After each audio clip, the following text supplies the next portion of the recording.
Today we're going to be talking about, yes, social media, dealing with social media, the noise that comes with it as a nutrition professional, because honestly, I kind of feel like we're in some unprecedented times and I want us all to feel equipped, knowledgeable, everything. So a little bit about me. I'm Maryland based. I graduated from college in 2022 from the University of Maryland College Park. And then I did my dietetic internship at the University of Maryland Medical Center in Baltimore. And right now I work in clinical settings by day, and then I do media settings, so Instagram, TikTok, all of that good stuff. And pineapple's my favorite fruit, just wanted you to know. So I want to start off with a quote that is one of my favorites about learning and education, and something that I try to think about and practice every day. And that is, learn as though you would never be able to master it, and hold it as though you would be in fear of losing it. This is from Confucius, the Chinese philosopher, and it's going to be a common threaded theme that I'm going to go into regarding this whole presentation. So the first thing I want to talk about, so we can go into how we can feel equipped, what we can do, and how we can show up as nutrition professionals on social media better, is the problem. So, and there are problems. I say problem, but there's multiple. The problem with nutritional social media and the confusing state of things. So I have two different perspectives. On the left, we have the public's perspective and how they may view us, how they might view nutrition, and what that means for them. There's an explosion of self-proclaimed experts that use strategic tactics to gain public trust, and it works, to be blunt. And so they will share fringe and often misguided information that gets people thinking about food and health in ways that aren't usually encouraged. For example, you might have seen hormone balancing, heavy metal scares, raw milk, a heavy promotion of saturated fats and carnivore ways of eating. And then on the public side, again, registered dietitians, they see us become frustrated and combat these narratives, which resonates with some people, but not with others. And those who don't resonate have started, honestly, I would classify it as a movement that encourages distrust in dietitians, questioning our motives, our intelligence, since it goes against that largely listened to narrative. And then we have our perspective. There's a sharp rise in people with little to no formal nutrition background who see a way to profit off of vulnerable audiences. Like I said, it works. And so now more than ever, we feel that it's important to reduce fear around food, health, and we have found an accessible place to do that on social media, where we are able to reach more people than we ever had before. I'm telling you, 5 years ago, most people that know about dietitians now did not. And so we were putting a name for ourselves here. And then perceptions of this effort that dietitians do has caused the public to believe that non-credentialed people know better, can do better than dietitians, which leaves professionals feeling stuck. And I understand that feeling. So now we're going to go into why everything is actually confusing. So in the top left, everyone says something different. That's the easiest explanation. The internet is a really good place for sharing information, but it can be very overwhelming because we have unlimited access to everyone's thoughts that we would not have access to if we didn't have the internet.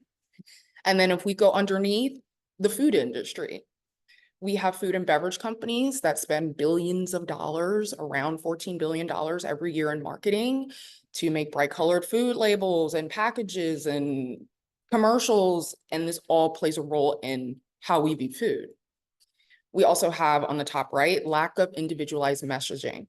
So general posts are not meant to be individualized, but of course we watch social media and sort of want to attach meaning that is individualized to us, even if it wasn't meant to do that. So it can be hard for a viewer to know what applies to them and what doesn't.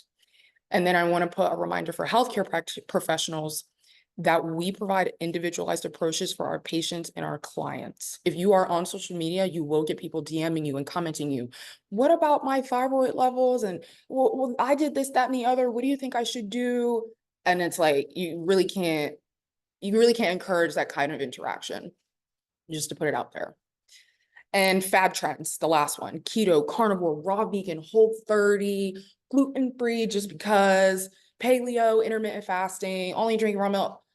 It's very, very popular on social media, and that's just a few. And proponents of these, generally speaking, fringe ideas usually all think that they are the right way and they're not open to ideas. And so then this just causes butting heads all the time. And so this can be daunting to a consumer who has really little knowledge of nutrition at all to know who to listen to, since everyone thinks they're right and they talk like they are, even if they aren't. 3, how have we changed the narrative? What I really like talking about. We're also going to talk about what has worked positively and what hasn't. So the most common strategies that I have seen, and also what I have used in some regards to combat these narratives, in the top left, we have diet culture rejection. I would say this is probably one of the biggest common threads that I see amongst dietitians online. Frequently discussing the harms, dangers, and prevalence of diet culture in society. And then if we go to the middle, this kind of goes hand in hand. All of them do, but the anti-diet movement promotion, encouraging the public to lead sustainable lifestyles rather than endless fad yo-yo dieting. And then at the top on the right, we have gentle nutrition advocacy. So providing tips that are attainable for the majority of people in order to simplify nutrition. Basically not overcomplicating it when it's so complicated by others. How have these approaches backfired? So especially in the last couple of years, there's been a lot of pushback against dietitians, namely with the argument that we just tell people to eat whatever they want because we don't want people to yo-yo diet. And it's been a very large generalization that I think has many different layers to it. And some of those reasonings at the root is understandable, even though it can't be generalized, I think. So I have this kind of like chart thing to figure out where the disconnect is so we can sort of, again, dive into what the public is thinking so that we can do better. So RDs at the top, we become frustrated with the fear mongering, the inaccurate messaging, the just wrong information oftentimes, or exaggerated information that distorts the public perception of nutrition. On the left, we see that dietitians may often do this by they might express their frustration by debunking harmful rhetoric with research. The public might label this as dietitians being dishonest for prioritizing evidence that they just disagree with, but it isn't inherently wrong. In the middle, dietitians might also discuss the rise in eating disorder prevalence across the nation, which is definitely true, especially since 2020. The public may assume that the only issue that dietitians care about is eating disorders, when that's not the issue that really everyone struggles with. And on the right, we have dietitians consistently reassure people that it's okay to eat foods that they like. This part is what gets misinterpreted a lot by the public as we're saying, eat whatever you want to eat. Just saying it's okay to eat something does not mean that it's okay to eat it all the time and this, that, the other. So dietitians have started to try and clarify that in their messaging.